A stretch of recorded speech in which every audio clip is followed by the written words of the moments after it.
Good morning बच्चों। हम आप लोगों को इसके पहले जो गुणनखंड बताए थे, फैक्टराइजेशन जो समझाए थे, तो उसमें पार्ट 1 में एक भाग में हम केवल प्लस प्लस वाला आप लोग को सिखाए थे, क्वाड्रेटिक इक्वेशन यानी द्विघात समीकरण का। तो अब आप लोग उसके आगे सीखिए। फिर उसमें हमने टास्क भी दिया था, तो देखिए ध्यान से। अब हम लोग क्या करते हैं कि जैसे दूसरा डिजाइन बता रहे हैं सवाल, मान लो कि रहा कि 6x² minus 19x plus 8। Okay, तो जब हम इसका बनाएंगे बच्चों, तो याद रखिएगा कि मैंने सिखाया था। देखिए, जो बच्चे इसको पहली बार देखेंगे तो बेहतर है कि इसके पहले पार्ट 1 वो क्या करें देख ले, तब जाके समझ में आएगा। तो देखो, तो इसका जब गुणनखंड निकालेंगे तो मैंने फिर उसी तरह से बोला कि पहले ये वाला पद और ये वाला पद मैंने ए और सी को पहले गुना करेंगे। तो चलिए, तो 6 जा आपको 48 हुआ, 48 हुआ ना। तो फिर हम लोग क्या करेंगे बच्चों कि ये जो 48 है, तो इसका हम लोग दो पदों में गुणनखंड निकालेंगे, दो पदों में, याद रखिएगा। जैसे कि फिर हो गया 1 गुने 48, फिर 2 इंटू 24, 3 इंटू 16, 4 इंटू 12, 6 इंटू 8। हम इसके पहले वाले भाग में डीपली आपको सब बता दिए थे कि कब इसको छोड़ देंगे, कब क्या करेंगे, तो याद होगा। तब हम लोग इसमें बच्चों देखेंगे कि बीच वाला जो मिडिल टर्म है वो -19 है, -19। तो इसके लिए हम लोग क्या करेंगे बच्चों कि इसमें से सिलेक्ट करेंगे कि -19 कौन आएगा, तो 3 और 16 लेंगे तो -19 हो जाएगा। ओके, तब हम लोग इसको क्या करेंगे, ऐसे लिखेंगे कि 6x² minus 3x minus 16x plus 8। मैं थोड़ा इसको तेज इसलिए बता रहा हूँ कि इसका पूरा हिलिया गुलिया इसके प्रथम भाग में मैंने आपको सिखा दिया है। तो देखो, फिर बच्चों एक चीज जरूर याद रखना कि जब ये -19 है तो चिन्ह का सिलेक्शन ऐसा होना चाहिए कि इससे व्यंजक पर कोई प्रभाव नहीं पड़े। जैसे पद यहाँ पर -19 है, तो तुम यहाँ पर अगर -3 और +16 लिख देते तो निश्चित है कि ये -19 नहीं आएगा। तो आपको चिन्ह ऐसा लिखना है कि जिसमें कि अगर ये दोनों हल करें तो फिर ये मिडिल टर्म आ जाए, जैसे -3 -16 -19 होगा। ओके, चलिए, तो फिर हम लोग इसको क्या करते हैं, जैसे -3 -16 -19 हो गया। अब इसमें कॉमन लेना तो सिखाए थे ना, तो इसमें कॉमन क्या होगा, 3x, तो 3 दूना 6 हो गया, और -1 बचा यहाँ पर, कहे कि 3x ले लिए हैं, ठीक है। फिर इसमें माइनस 4 चौका 16, 4 दूना 8, तो 4 लेंगे, है ना, नहीं 8 लेंगे क्योंकि 8 अधिकतम है, तो 8 दूना 16 और -8 एकम 8। अब यहाँ पर देखिए, आप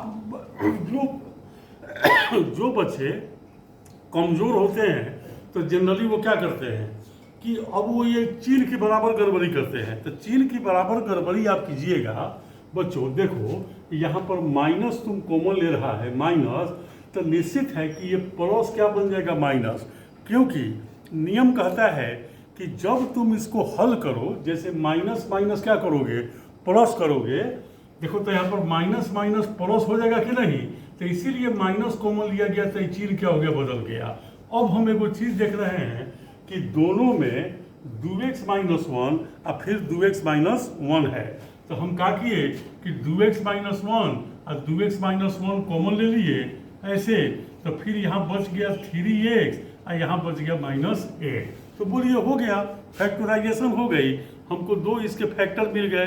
अब हमने आपको बताया था बच्चों एक बात को कि जैसे बताया था कि अब हम इसको मिटा देते हैं, आप समझ गए होंगे। देखिए, हमने कहा था जीरोज या रूट्स निकालने के लिए, जीरोज या रूट्स। तो इसमें बच्चों जैसे यहाँ पर क्या करेंगे, अगर इस सवाल में बराबर जीरो हो जाए, बराबर जीरो हो जाए, जीरो याद कीजिए पहला भाग जरूर देख लीजिएगा तो सब क्लियर हो जाएगा। तब ये चिन्ह बदल जाएगा, ऐसे लिखेंगे और इसको बोलते हैं ओ आर और। तो देखो, तो यहाँ पर जब ये दोनों जीरो है तो 2x माइनस 1 भी जीरो होगा, और या है ना 3x माइनस 8 बराबर जीरो। तो फिर 2x बराबर -1 है तो 1, या 3x बराबर 8, तो फिर x बराबर 1/2 या x बराबर 8/3। तो हमारा जीरोज हो गया 1/2 और 8/3 हो गया। बोलिए, इसमें कोई परेशानी नहीं होगा। तो बच्चों, तो यहाँ पर आपने देखा कि यहाँ पर मिडिल टर्म का चिन्ह क्या था, माइनस था, ठीक है ना। तो इस पर जीरोज आप आराम से निकाल लीजिए। पहले यहाँ तक जो आप सीखे थे इसके पहले बताए, तो वो 8वां 9वां लेवल हो गया। अब इसी को बराबर जीरो कर दिए तो जीरोज निकल गया, ठीक है। तो इस पर मैं आप लोगों को 10 को सवाल देता हूँ, ध्यान दीजिएगा कि यहाँ कुछ भी नहीं रहे तो इसका मतलब यहाँ क्या है, 1 है, 1। तो 8 इंटू 1 करते तो 8 ही आता, तो 1 मान के वहाँ बनाइएगा। चलिए मैं इसको मिटाता हूँ, इस पर 10 को सवाल दे देता हूँ तो बनाइएगा। चिन्ह पर पूरा ध्यान दीजिएगा। देखो, जैसे यहाँ पर जैसे टास्क के रूप में, जैसे x² माइनस 12x प्लस 32, मैं बराबर जीरो करके टास्क दे रहा हूँ। फिर x² minus 11x plus 24 is equal to 0, x² minus 22x plus 40 is equal to 0, x² minus 14x plus 45 is equal to 0, x² minus 24x plus 80 is equal to 0। फिर 2x² minus 11x plus 15 0। फिर हो गया 4x² minus 17x plus 15 is equal to 0। फिर हो गया 14x² minus 23x plus 3 is equal to 0। फिर 18x² minus 33x plus 5 is equal to 0। 10 12x² minus 17x plus 6 is equal to 0। तो आप लोग इसको क्या करोगे, इसको बना लेना। तो बनाने पर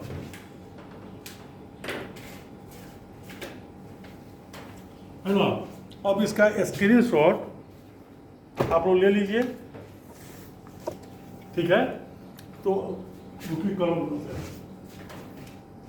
हाँ देखिए, तो स्क्रीनशॉट ले लीजिएगा, इसको बनाइएगा। अब यहाँ पर जो इसके मैं आगे बता रहा हूँ, जरा उस पर खूब ध्यान दीजिएगा। याद करो कि हमने आपको जो सवाल बताया तो 2 डिजाइन का सवाल था। जैसे आपको खूब ध्यान से देखिएगा। देखो, जैसे हम कल इसके पार्ट 1 में जो बताए थे बच्चों, पार्ट 1 में, तो याद करो कि वहाँ पर जो सवाल था कि हमने लिखा था 2x² मान लो इस टाइप पर, प्लस यहाँ पर लिख दिया 17x प्लस 30 बराबर 0।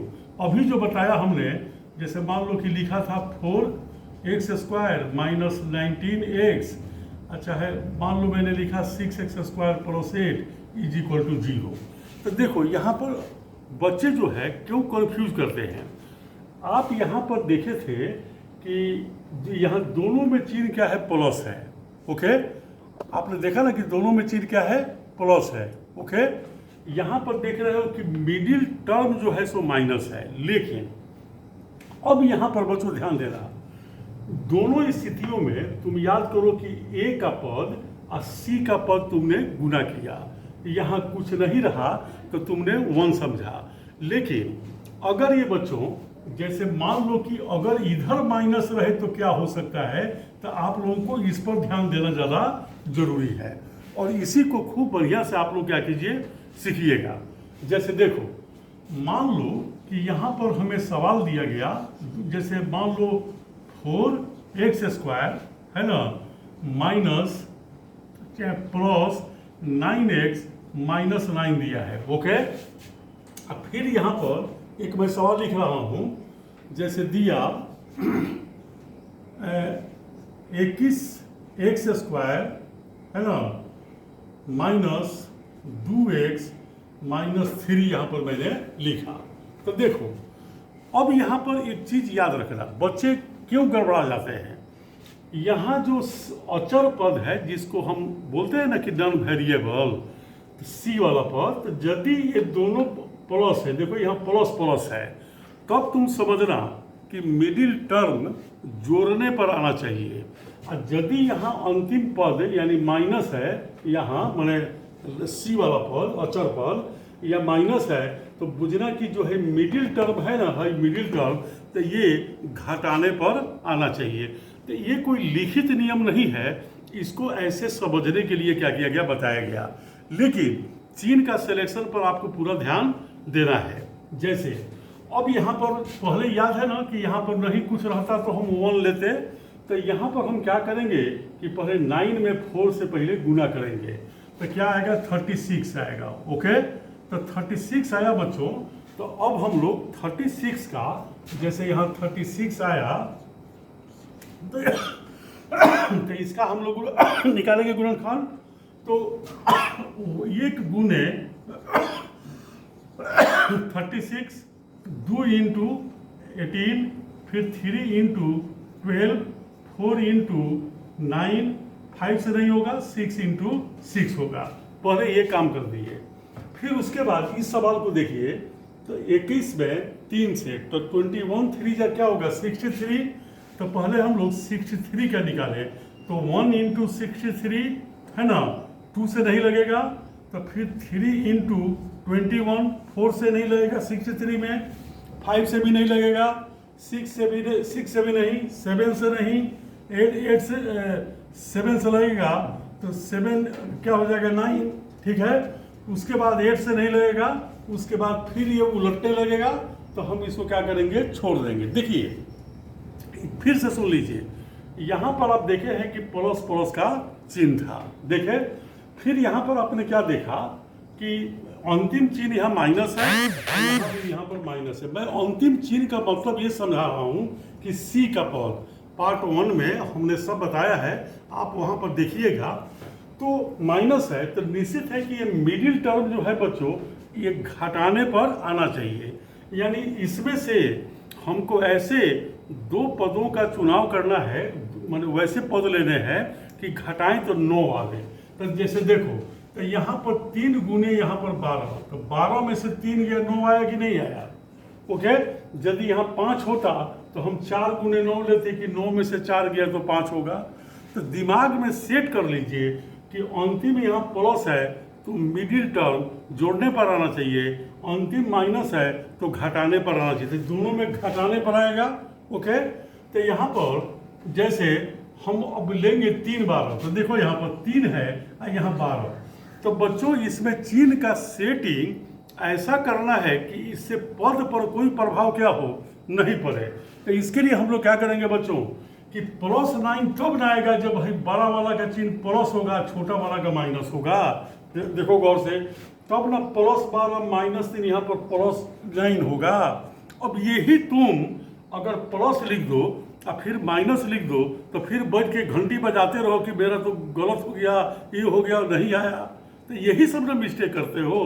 तो देखो यहाँ पर, तो अब हम यहाँ पर क्या करेंगे कि जैसे लिखे 4x², अब लिखेंगे -3x, अब फिर लिखेंगे +12x और -9। फिर वैसे ही हम सब सिखाए हुए हैं पार्ट 1 में, कॉमन लेना। तो यहाँ x बनता है कॉमन, तो 4x - 3 प्लस ये 3 के पहाड़ा में आता है काउंटिंग में, तो 3 लिए, तो 3 चौका 12 या 3 तिया 9।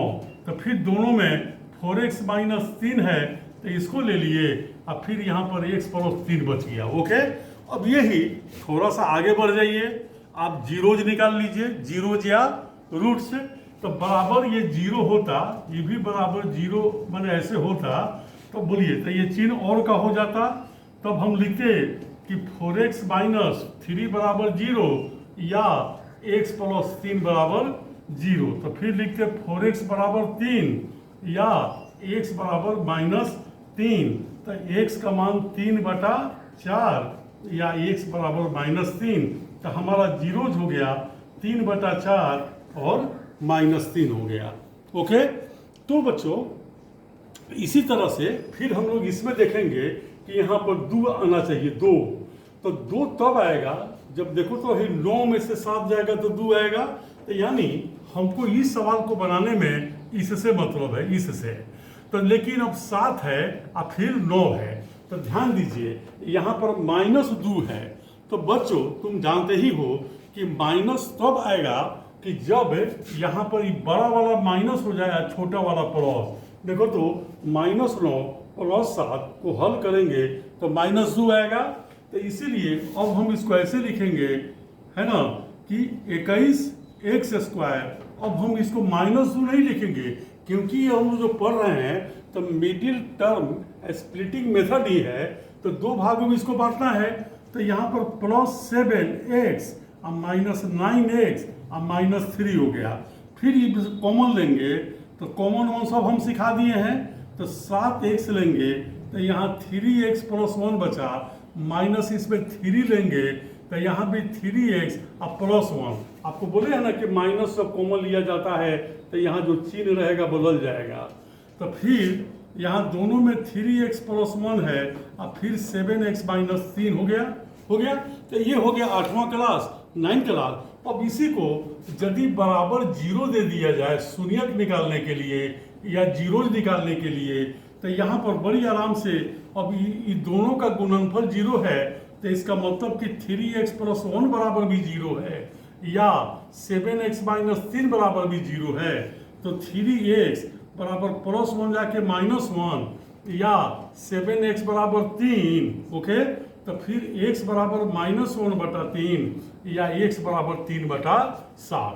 ओके, तो हमारा शून्यक हो गया -1/3 और 3/7 हो गया। तो बोलिए कोई प्रॉब्लम नहीं है, तो आप आराम से बना सकते हैं। तो इसका स्क्रीनशॉट ले लीजिएगा, आप लोग स्क्रीनशॉट ले लीजिए। तो मैं इस पर मैं 10 को फिर दे देता हूँ, तो आप बनाइएगा। ओके, लेकिन है ना, एक चीज़ मैं और बता रहा हूँ। जैसे कभी कभी मैंने बच्चों को देखा है, जैसे मान लो कि थोड़ा देर के लिए कि अगर सवाल ऐसे मिल जाए, जैसे मान लो कि मिल गया हम लोगों को कि 10x² -x - 2। अब यहाँ पर देखे हैं कि कभी कभी बच्चा यहाँ घबरा गया, तो क्या घबराना है, यहाँ 1 है, 1 x का कोफिशिएंट क्या है, 1 है, जिसको हिंदी में गुणांक कहते हैं। आप वही काम कीजिए, 10 दूना आप 20 किए तो 20 का निकालिएगा तो 1 × 20, 2 × 10, 3 से नहीं लगा, 4 × 5। तो बच्चों यहाँ मैं क्या बोला कि 1 है, तो 5 में से 4 गया तो 1 आएगा कि नहीं। तो निश्चित है कि हमको 4 और 5 से मतलब है, तो 4 और 5 है, तो चिन्ह का सेटिंग याद है ना, माइनस है। तो माइनस तब ना होगा जब बड़ा में माइनस दोगे, छोटा में प्लस दोगे, तभी ना -1 आएगा। तो बस इसको आराम से आप लिख दीजिएगा, 10x² + 4x -5x - 2। अब इतना करके अब इसके आगे फिर अपना कॉमन वॉमन लेके आप बना लीजिएगा। ओके, उम्मीद है कि समझ में आ जाएगा। देखिए ये मैं देखा हूँ, ये बताने का मकसद क्या है कि जैसे 10th क्लास आप पढ़ते हैं या 9th में, तो 10th में जैसे क्वाड्रेटिक इक्वेशन में बार बार इसकी ज़रूरत पड़ती है। अब वहाँ ये 9th 8th का मैटर होता है, टीचर आपको पढ़ा रहा है। अब ऐसी परिस्थिति में बार बार टीचर को कहते हैं कि गुणनखंड पहले बता दीजिए, फैक्टराइजेशन बता दीजिए, तो फिर वे अपने मूल पढ़ाई से हट करके लगता है आपको बताने परेशानी होती है। तो बेहतर है कि आप सीख लीजिए। तो YouTube पर रहेगा तो बार बार वीडियो रहेगा, जब जब दिक्कत होगी अपना देख लीजिएगा, या लगे कि कोई परेशानी हो रही है तो कमेंट में लिख दीजिएगा, तो फिर हम अगले भाग में उसको क्या करेंगे बता देंगे। ये आप सीख लीजिएगा, तो कल से क्वाड्रेटिक इक्वेशन हम आपको बड़े जैसे पढ़ाएंगे, तो वो डीपली थोड़ा हम लोग चलेंगे, सीखेंगे बहुत सारा चीज़ कि जो मिडिल टर्म में स्प्लिटिंग मेथड से नहीं बनेगा वो कैसे बनेगा, वगैरह वगैरह सब हम लोग पढ़ेंगे। तो 10 को मैं दोनों पर दे देता हूँ, तो इसको भी आप लोग अपना घर पर प्रैक्टिस कीजिएगा। तो चलिए कॉपी कलम उठाइए और लिखना शुरू कर दीजिए। देखिए बच्चों, जैसे पहले मैं दे रहा हूं यहाँ कि जैसे पहले एक्स वाला पर दे देता हूं, x square plus 5x minus 14 is equal to 0, x square plus 11x minus 26 is equal to 0, x square plus 5x minus 50 is equal to 0, फिर x square plus 2x minus 80 is equal to 0, फिर x square plus 3x minus 70 is equal to 0, फिर 2x square plus 3x minus 20 is equal to 0, फिर 12x square है ना plus 17x minus 5 is equal to 0, फिर x square plus x minus 30 is equal to 0, 18x square plus x minus 5 is equal to 0, 10 में है ना 28 28 x square plus x minus 2 is equal to 0। तो देखो ये सब अंत में माइनस वाला है, अब बीच में प्लस वाला है। फिर मैं दे देता हूँ अब दोनों माइनस करके, जैसे x square minus 5x minus 36 is equal to 0, x square minus 2x minus 99 is equal to 0, x square minus x minus 30 या इसको दे देता हूँ 42 is equal to 0, x square minus x minus 90 is equal to 0, x square minus 4x है ना minus 48 is equal to 0, ये 40 है 48, फिर 5x स्क्वायर है ना minus 2x minus 24 is equal to 0, फिर 8x square minus 10x minus 3 is equal to 0, फिर 7x square minus 19x minus 6 बराबर 0, 9x square minus x minus 2 is equal to 0, 10 50x square है ना minus आपको 21x minus 2 is equal to 0। अब आप लोग इसको क्या करना कि अपना अभ्यास कर लेना, तो जब ये आज अभ्यास हो जाएगा तो कल से बताने में दिक्कत नहीं होगी। ओके बच्चों, okay bye, thank you very much.